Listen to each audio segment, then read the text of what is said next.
King episode 1711. ஹரிஷின் திறமையை doctor Dhananjayan சோதித்து பார்க்க நினைத்தார்.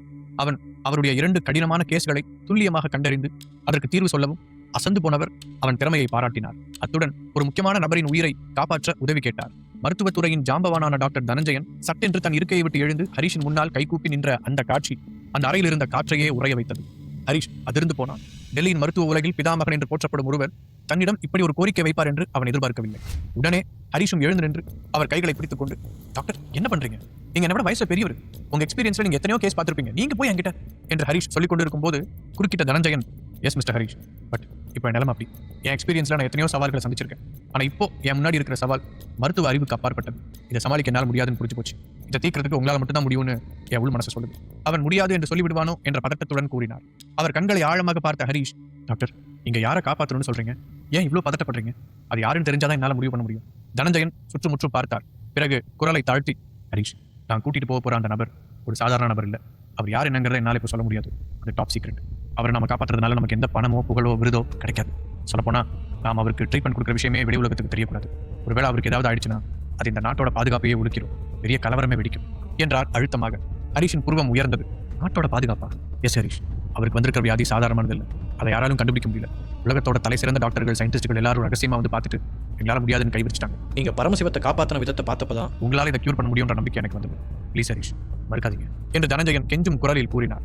ஹரிஷ் ஒரு நிமிடம் மௌனமாக யோசித்தான்.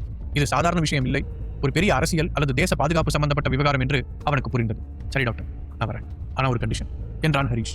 என்ன சொல்லுங்க? என் ஃப்ரெண்டு ஜீவாவும் என் கூட வருவான் என்று உறுதியான குரலில் கூறினான். ஹரிஷ், இது ரொம்ப சீக்ரெட் மிஷன். அந்த இடத்துக்கு வேற யாரும் வரதுக்கு அனுமதி இல்லை. நீங்க டாக்டர்ங்கிற முறையில் வரலாம், ஆனா இவரு என்று டாக்டர் ஜீவாவை பார்த்து தயங்கினார். ஜீவா அந்நியம் கிடையாது டாக்டர், அவன் என் நிழல் மாதிரி. சோ நீங்க அவனை நினைச்சு கவலைப்பட வேண்டாம் என்று ஹரிஷ் உறுதியான குரலில் சொல்ல, வேறு வழி இல்லை என்பதை உணர்ந்த தனஞ்சயன் பெரும் மூச்சுடன், சரி ஆனா ஒரு கண்டிஷன், நீங்க 2 பேரும் நான் சொல்ற வரைக்கும் கண்ணில் கருப்பு துணி கட்டிக்கிட்டு தான் வரணும். அந்த இடத்தோட லொகேஷன் யாருக்கும் தெரியக்கூடாது என்று கூறினார். ஓகே டாக்டர், இருவரும் ஒரே குரலில் கூறினார்கள். அடுத்த அரை மணி நேரத்தில் மருத்துவமனையின் பின்வாசல் வழியாக ஒரு கருப்பு நிற SUV கார் தயாராக நின்றது. ஹரிஷும் ஜீவாவும் காரின் பின் இருக்கையில் அமர வைக்கப்பட்டனர். டாக்டர் தனஞ்சயன் தானே முன்வந்து அவர்கள் இருவரின் கண்களிலும் தடிமனான கருப்பு துணியை கட்டினார். பயப்படாதீங்க, இது பாதுகாப்பு நடைமுறைதான் என்று கூறியவர் டிரைவரிடம் சைகை காட்ட கார் சத்தமில்லாமல் நகர்ந்தது. கார் டெல்லியின் நெரிசலான சாலைகளை கடந்து சென்று கொண்டிருந்தது. ஆரம்பத்தில் வாகனங்களின் இரைச்சல் கேட்டுக்கொண்டிருந்தது. ஆனால் நேரம் செல்ல செல்ல இரைச்சல் குறைந்து அமைதி நிலவத் தொடங்கியது. ஜீவா ஹரிஷின் கையை இறுக்கமாக பற்றிக் கொண்டார். ஹரிஷ், நம்ம எங்க போறோம்? எனக்கு என்னமோ சரியா படல, கண்ணை கட்டி காட்டுக்குள்ள கூட்டிட்டு போற மாதிரி இருக்கு என்று கிசுகிசுத்தான். அமைதியாரு ஜீவா, டாக்டரும் நம்ம கூட தான் இருக்காரு. நம்மள மீறி இங்க எதுவும் நடக்காது. அதோட இந்த பேஷண்ட் யாரு, அவருக்கு என்ன பிரச்சனை தெரிஞ்சுக்கணும்னு எனக்கு ரொம்ப இன்ட்ரெஸ்டா இருக்கு என்றான் ஹரிஷ். அவன் மிகவும் அலர்ட்டாக இருந்தான். கார் வளைந்து நெடிந்து செல்வதை அவன் உணர்ந்தான். சுமார் 2 மணி நேர பயணம். திடீரென கார் ஒரு சரளை கற்கள் நிறைந்த பாதையில் செல்வது போன்ற அதிர்வு ஏற்பட்டது. வெளியே பயங்கரமான நிசப்தம். காரின் இன்ஜின் சத்தத்தை தவிர வேறு எந்த சத்தமும் கேட்கவில்லை. பறவைகளின் சத்தம் கூட இல்லை. காற்றின் இரைச்சல் மட்டும் அவ்வப்போது கேட்டது. திடீரென கார் நின்றது. நாம வந்துட்டோம் என்ற டாக்டரின் குரல் கேட்டது. கதவு திறக்கும் சத்தம் கேட்டது. ஆனால் அவர்கள் இறங்குவதற்கு முன் ஒரு விசித்திரமான சத்தம் கேட்டது. என்ற சத்தத்துடன் ஏதோ ஸ்ப்ரே அடிக்கப் போவது போல இருந்தது. அந்த கார் முழுவதும் ஏதோ ஒரு திரவத்தால் கழுவப்பட்டது. மூடியிருந்த கண்ணாடி வழியாக கூட ஒரு நெடிய மருந்து வாசனை மூக்கை துளைத்தது. இறங்குங்க, டாக்டர் உத்தரவிட்டார். இருவரும் இறங்கினர். காலில் பட்ட தரை வித்தியாசமாக இருந்தது. ஏதோ உலோக தகட்டின் மீது நடப்பது போன்ற உணர்வு ஏற்பட்டது. டாக்டர் அவர்கள் கைகளை பிடித்து அழைத்துச் சென்றார். ஒரு ஆட்டோமேட்டிக் கதவு திறக்கும் சத்தம் கேட்டது. உள்ளே நுழைந்ததும் ஏசி அறையை விட பல மடங்கு குளுமை அவர்கள் உடலை தாக்கியது. இப்ப நீங்க கண்ணை திறக்கலாம் என்றார் டாக்டர். இருவரும் கண்களில் கட்டியிருந்த துணியை அவிழ்த்தனர். கண் முன்னால் விரிந்த காட்சியை பார்த்து ஜீவா திகைத்து போனார். ஹரிஷுக்கும் ஆச்சரியமாகத்தான் இருந்தது. அவர்கள் ஒரு மிகப்பெரிய பேஸ்மெண்டில் நின்றிருந்தார்கள். அது சாதாரண கட்டடம் போல் இல்லை. ஒரு நவீன அறிவியல் ஆய்வகம் போலவும் அதே சமயம் ஏதோ ஒரு மர்ம குகை போலவும் இருந்தது. சுவர்கள் அனைத்தும் சாம்பல் நிறத்தில் ஒளியை உறிஞ்சும் தன்மை கொண்டதாக இருந்தன. இது எங்க இருக்கு டாக்டர் என்று ஹரிஷ் கேட்டான். இது டெல்லியோட ஒரு பகுதி தான், ஆனா பூமிக்கு அடியில பல 100 அடி ஆழத்தில் இருக்கும். வெளி உலகத்துக்கு இப்படி ஒரு இடம் இருக்கிறதே தெரியாது என்று கூறிய டாக்டர் அங்கிருந்து ஒரு இன்டர்காமில் யாருக்கோ தொடர்பு கொண்டு பேசினார். நான் வந்துட்டேன், அவங்களையும் கூட்டிட்டு வந்துட்டேன் என்றார். பிறகு அவர்களை அழைத்துக் கொண்டு நீண்ட அந்த நடைபாதையில் நடந்தார். அந்த இடத்தின் அமைதியும் குளிரும் திகிலூட்டுவதாக இருந்தது. சிறிது தூரம் சென்றதும் ஒரு கண்ணாடி அறை தென்பட்டது. அதற்குள் 2 உருவங்கள் நின்று கொண்டிருந்தன. ஒரு ஆணும் ஒரு பெண்ணும். அவர்கள் இருவரும் விண்வெளி வீரர்கள் அணிவது போன்ற முழு ஃபுல் பாடி ஆர்மர் அணிந்திருந்தனர். முகம் கூட தெரியாத அளவுக்கு அந்த கவச உடை அவர்களை மூடியிருந்தது. டாக்டர் தனஞ்சயனை பார்த்ததும் அவர்கள் இருவரும் தலையசைத்து வணக்கம் தெரிவித்தனர். ஆனால் ஹரிஷையும் ஜீவாவையும் அவர்கள் கண்டுகொள்ளவே இல்லை. இவங்க என்னோட அசிஸ்டன்ஸ் அண்ட் நேஷனல் சித்தா யூனிவர்சிட்டியோட சீனியர் ஸ்டூடெண்ட்ஸ் திலீபன், ஷாலினி. இவங்களும் இப்ப நம்ம கூட வரப்போறாங்க என்று அறிமுகப்படுத்தினார் தனஞ்சயன். அந்த இருவரும் ஹரிஷை கண்டுகொள்ளவில்லை. சார், இவர் தான் நீங்க சொன்ன அந்த ஹெர்பல் மெடிசன் ஸ்பெஷலிஸ்டா? இவரால் அந்த பேஷண்ட்டை காப்பாற்ற முடியும்னு எனக்கு தோணல என்று அந்த பெண் ஷாலினி அலட்சியமாக கூறினாள். ஜீவா அவளை பார்த்து முறைக்க ஹரிஷ் பதில் எதுவும் பேசவில்லை. ஒரு மெல்லிய புன்னகையுடன் நின்று கொண்டிருந்தார். Shalini, mind your words Harish சாதாரண ஆள் இல்ல, இப்போதைக்கு நமக்கு இருக்கிற ஒரே நம்பிக்கை இவர்தான் என்று தனஞ்சயன் கோபமாக கூறினார். அதன் பிறகு ஷாலினி எதுவும் சொல்லவில்லை, வாயை மூடிக்கொண்டார். பிறகு டாக்டர் தனஞ்சயன் ஒரு ட்ரேயை எடுத்து வந்தார். அதில் 2 பாதுகாப்பு உடைகளும் ஒரு சிறிய டப்பாவில் 2 மாத்திரைகளும் இருந்தன. ஹரிஷ், ஜீவா, நீங்க உள்ள போறதுக்கு முன்னாடி இந்த ப்ரொடெக்டிவ் சூட்டை போட்டுக்கணும், அதுக்கு முன்னாடி இந்த மாத்திரையை முழுங்கிருங்க என்றார். ஜீவா அந்த மாத்திரையை சந்தேகத்துடன் பார்த்தான். ஒரு வழக்கமான மாத்திரை போல இல்லை, பச்சையும் பழுப்பும் கலந்த நிறத்தில் களிமண் உருண்டை போல இருந்தது. என்ன டாக்டர் இது என்று ஜீவா தயக்கத்துடன் கேட்க, ஹரிஷ் அந்த மாத்திரையை கையில் எடுத்து முகர்ந்து பார்த்தான்.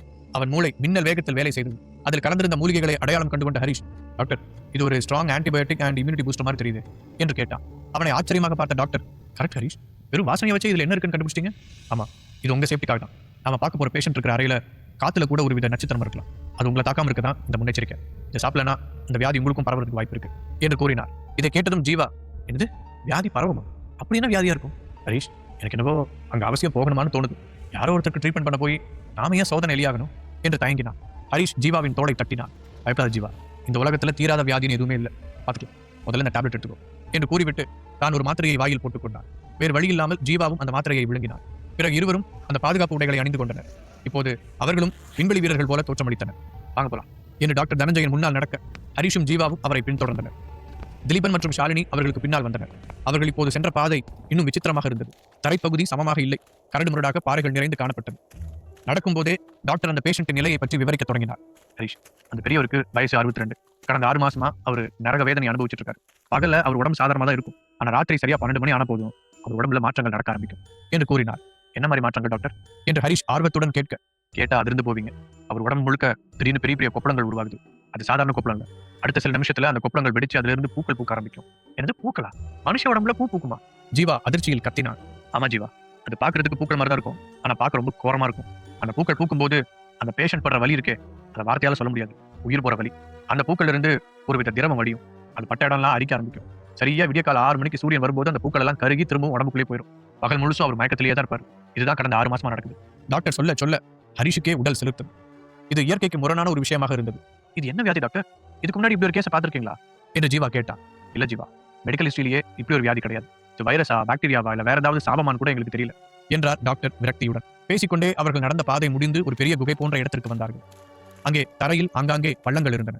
அந்த பள்ளங்களில் தேங்கியிருந்த தண்ணீர் விசித்திரமாக இருந்தது. ஒரு பள்ளத்தில் இருந்த தண்ணீர் மை போல கருப்பாக இருந்தது. இன்னொரு பள்ளத்தில் இருந்த தண்ணீர் ரத்தம் போல சிவப்பாக இருந்தது.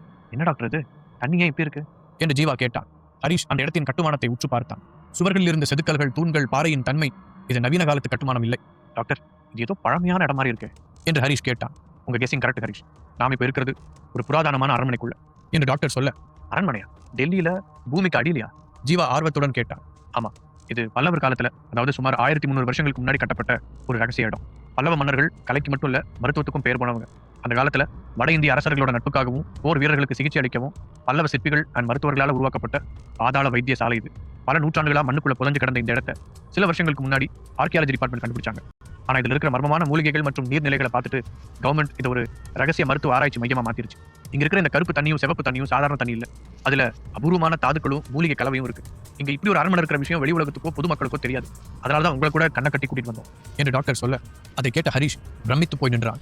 வரலாறும் அறிவியலும் சங்கமிக்கும் ஒரு இடத்தில் தான் நிற்பதை அவனால் நம்ப முடியவில்லை. அந்த பேஷண்ட்டை குணப்படுத்த தான் இங்க கூட்டிட்டு வந்தோம்.